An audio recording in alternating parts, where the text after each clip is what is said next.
तो मेरठ से आए हैं, आप बता जी रहे हैं। जी, मैं मेरठ से आए हैं आज हम। और जब समाज जागता है तो हम उसके कम से कम साक्षी बने कि समाज आज जाग रहा है। लेकिन समस्या जो है, आज जो समस्या हम डिस्कशन में और आम चर्चाओं में लोगों के साथ बात करते हुए देखते हैं कि शिक्षा मंत्री इतना इनकॉम्पिटेंट शिक्षा मंत्री इस देश में आज से पहले कभी नहीं हुआ। देश के इतिहास का सबसे इनकॉम्पिटेंट। आप कितनी बड़ी विडंबना है। मुझे देख के हंसी आई इस बात को सोच के कि इतना मूर्ख वो हो सकता है शिक्षा मंत्री जो ये कह रहा है कि हम एयरफोर्स से पहुंचाएंगे अगले पेपर। एयरफोर्स यानी कि आपका सारा सिस्टम कोलैप्स हो चुका, वो खुद स्वीकार कर रहे हैं इस बात को। और उसको धर्मेंद्र प्रधान को शिक्षा मंत्री बनाया किसने? नरेंद्र मोदी ने। किसकी सिफारिश से बनाया? मोहन भागवत की सिफारिश से। तो माफ़ी तो सबसे ज़्यादा उन्हें मांगनी चाहिए दोनों को देश से। अफसोस होता है इस देश में कि किस तरह से इस सिस्टम को कोलैप्स किया जा रहा है और किस लिए किया गया। अगर आप बारीकी से देखें तो किन लोगों के लिए वो पेपर लीक हुआ? जो सिस्टम में ऊपर बैठे हैं, संघ के लोग हर जगह बैठे हुए हैं, हर जगह। जहां आप जाओगे जॉब में, आप आज की तारीख में किसी भी शिक्षण संस्थान में एक चपरासी नहीं लग सकता जब तक संघ से सिफारिश नहीं आएगी। तो उन्हीं के बच्चों के लिए फिर उन्हें क्या, पहले तो उन्हें सारी नौकरी चाहिए, नौकरी के बाद अब अगला सिस्टम आ गया, पेपर ही चाहिए। पहले तो नौकरी चाहिए थी, सिफारिश हो जाती थी नौकरी में, अब पेपर ही चाहिए उन्हें डायरेक्ट। उससे पहले ही कर लेते हैं। मतलब नौकरी तक की बात है, पहले नहीं है। यानी कि अब जो डॉक्टर बनेंगे, जो इंजीनियर बनेंगे, वो भी हमारे लोग बने बस, और कोई इंजीनियर और डॉक्टर भी ना बने। ये बड़ी अजीब सी विडंबना है मैडम। बहुत दिलचस्प आप बात कह रहे हैं। आप ये कह रहे हैं कि पूरा संघीय स्ट्रक्चर एक बन चुका है और उस ढांचे में हम सब जी रहे हैं। बिल्कुल जी रहे हैं। मैं एडवोकेट हूँ और मैं मेरठ में प्रैक्टिस करता हूँ। मैं लगातार देखता हूँ ये सारी चीज़ें, लोगों से रोज़ बात करते हैं। हमारा पब्लिक डीलिंग का ही काम है।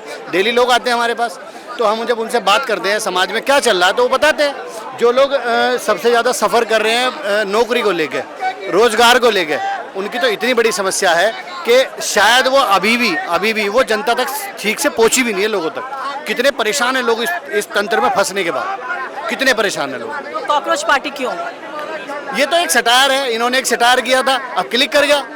अब ये देखिए आपके एक आम लड़का, एक बहुत मामूली सा लड़का जिसने अपनी पढ़ाई के लिए यूएस गया हुआ, उसने एक, जैसे मैं बना दूं कोई पार्टी फिलहाल में, कोई बात आपसे कोई बात सुन के मैं एक नाम रख दूं किसी पेज का, लेकिन वो कितनी जल्दी क्लिक किया। इसका मतलब जनता में, समाज में, नए बच्चों में। और ऐसा नहीं है कि फॉलोवर सिर्फ नए बच्चे ही हैं, पुराने भी हैं। कितने लोगों को जानता हूँ जो बुजुर्ग हैं, 70 साल के हैं, 60 साल के हैं, 50 साल के हैं, जिन्होंने इनको फॉलो कर रखा है। और आप देखिए, आप गौर से देखिए, उसका पता कैसे चलता है कि यहाँ जितने लोग आए हैं सब जेन जी नहीं है। आप देखेंगे मोर देन 30 हैं मोस्टली जो लोग हैं। तो इसलिए इनके फॉलोवर भी ऐसा नहीं है। ये लोग वो हैं जो सिर्फ बदलाव चाहते हैं। कैसे ही बीजेपी, संघ, नरेंद्र मोदी, इनकी झूठी सत्ता से कैसे ही लोगों का पीछा छूट जाए, बस ये चाहते हैं लोग। मान लिया कि धर्मेंद्र प्रधान का इस्तीफा हो गया तो बात खत्म हो गई? कुछ भी नहीं होने का उससे। इनकॉम्पिटेंट आएगा जो आएगा। भाई सबसे पहले आपको अगर नेता बनना है भाजपा में, सबसे पहले तो इनकॉम्पिटेंसी चाहिए। सबसे बड़ा वो है।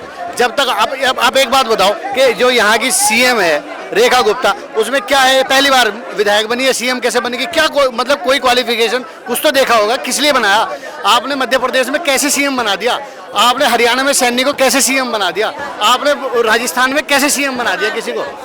बिहार भी है। बिहार के अलावा गुजरात के, आप बहुत सीनियर जर्नलिस्ट है, शायद बता दें, या जितने लोग हैं गुजरात के मुख्यमंत्री का नाम बता दो, कोई बता दो। ऐसे लोग मुख्यमंत्री बना रखे जिनका नाम नहीं पता। मुझे लग रहा है आपको बीजेपी का राजनीतिक विरोध ज्यादा है। नहीं, राजनीतिक विरोध नहीं है, समस्या राजनीतिक। आप सोच रहे हैं मैं पॉलिटिकली इससे अगेंस्ट हूँ। पॉलिटिकली सिस्टम जो समाज को सबसे पहले जो सरकार होती है उसकी सबसे पहली बात यही तो है कि मैं समाज के लिए, जो हमारा देश है उसके लिए कुछ करूँ। ये क्या कर रहे हैं? पेपर लीक कर रहे हैं। लेकिन आप तो कांग्रेस के साथ भी जा सकते थे विरोध करने के लिए, कॉकरोच पार्टी क्यों? नहीं, आज मैं देखने आया हूँ ये सब कुछ। कांग्रेस अगर कहीं भी ऐसा विरोध करेगी तो उसके साथ सबसे आगे जाके खड़ा हो जाऊंगा। क्योंकि एनएसयूआई ने, उससे पहले जहाँ पहलवानों का प्रोटेस्ट हुआ था, जो पहलवान लड़कियां थी, हम तब भी आए थे। जब किसानों का आंदोलन था तब हम 39 दिन रहे वहाँ पे। उसके अलावा जब भी कोई दिल्ली में प्रोटेस्ट होता है, कोई बड़ा जो भी प्रोटेस्ट होता है, सबसे पहले हम अपना काम छोड़ के यहाँ आ जाते हैं। आज मेरा वर्किंग डे है, सैटरडे है, हम काम छोड़ के आए हुए हैं। 25 लोग हैं हम। 25 लोग आए हुए हैं। तो आप तो उत्तर प्रदेश में रहते हैं, उत्तर प्रदेश में तो बड़ा अच्छा शासन चल रहा है, तो फिर क्या समस्या है? उत्तर प्रदेश के शासन तो उत्तर प्रदेश वाले ही बताएंगे, या आप भी बता सकती हैं? आप भी यूपी से हैं बेसिकली। तो मतलब इतना बुरा हाल, मैं वही तो बता रहा हूँ आपको। जहाँ जहाँ भाजपा है वहाँ इतनी समस्याएं हैं कि आप सोच भी नहीं सकते हम और आप। तो मैं ये कह रही हूँ कि मोदी जी एक सेकंड, मोदी जी ये तय कर लें कि भाई धर्मेंद्र प्रधान के इस्तीफे की मांग कर रहे हैं, वो कहेंगे भाई दे दीजिए इस्तीफा, तो ये कॉकरोच पार्टी खत्म हो जाएगी। कैसे मोदी जी कैसे कर लेंगे? मोदी जी कुछ तय नहीं कर सकते, तय तो ट्रंप करेगा। मोदी जी कहाँ तय करेंगे? मोदी जी के बस की है कुछ करना? हटा के दिखा दो। नहीं हटा सकते, वो भी वहीं से तय होगा या संघ से तय होगा।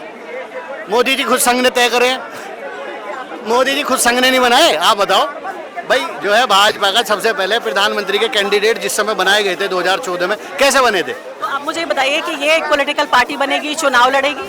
अगर ये पॉलिटिकल पार्टी बनी है, चुनाव लड़ी, तो अलग बात है। अभी तो मुझे लगता नहीं ये पॉलिटिकल पार्टी की तरफ जा रहे हैं, लेकिन जो जनता में गुस्सा है आज, जिस हिसाब से बीजेपी ने इन्हें परमिशन दी है, और अगर ये धर्मेंद्र प्रधान को हटा पाए तो पॉलिटिकल पार्टी बन जाएगी। अगर वो नहीं हटे तो इनका सब कुछ बेकार चला जाएगा, ये वाले जो एनर्जी है ये भी वेस्ट हो जाएगी। बड़ी बात आप कह रहे हैं, ये मैं आपकी बात से सहमत हूँ कि अगर ये बात हो जाए, बड़ी बात है, आप मुझसे सहमत हो गई।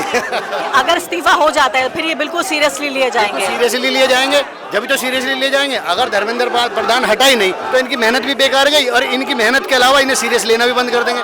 इसका मतलब सरकार इन्हें भी सीरियसली नहीं ले रही।